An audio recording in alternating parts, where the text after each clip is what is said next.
হাতির জন্য ভোজ। বিশাল টেবিল সাজানো হয় শাকসবজি আর ফলমূল দিয়ে। হাতি দিবস উপলক্ষে থাইল্যান্ডে হয় ব্যতিক্রমী এই আয়োজন।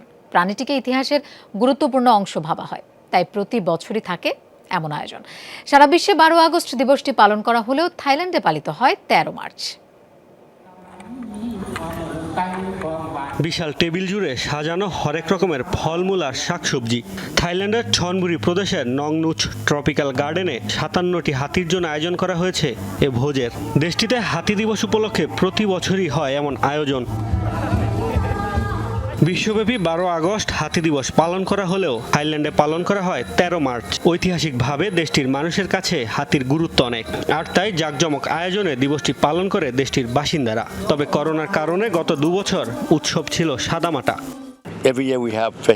প্রতি বছরই এই দিনে আমরা উৎসবটির আয়োজন করি। এই দিবসে হাতিগুলোকে বিভিন্ন ধরনের ফল খেতে দেয়া হয়। এবারে অন্তত 2 টন ফল দেয়া হয়েছে তাদের। এটি হাতিগুলোর জন্য বিশেষ এক উপলক্ষ।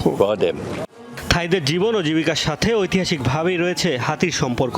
দেশটির ইতিহাস বলছে অতীতে চলাচল ও পণ্য পরিবহন সহ বিভিন্ন কাজে হাতির ব্যবহার ছিল। এমনকি যুদ্ধক্ষেত্রেও দেখা যেত হাতি। বর্তমানে এসব কাজে হাতির ব্যবহার না থাকলেও পর্যটকদের আকর্ষণ করতে হাতিকে শেখানো হয় নানা কসরত। সময় বদলেছে, এখন আর হাতি দিয়ে ভারী কাজ করানো হয় না। আমাদের এখন অনেক অত্যাধুনিক সরঞ্জাম রয়েছে। আমরা তাদের প্রশিক্ষণ দিয়ে নানা কসরত শেখাই। তারা এখন আমাদের সাথেই বেড়ে ওঠে। এটাই তাদের জীবন। এসব হাতি বন্য হাতির মতো এখন জঙ্গলেও বাঁচতে পারবে না। শুধু এই পার্কেই নয়, হাতি দিবসে গোটা থাইল্যান্ডের বিভিন্ন জায়গায় হাতির জন্য আয়োজন করা হয় ভোজের।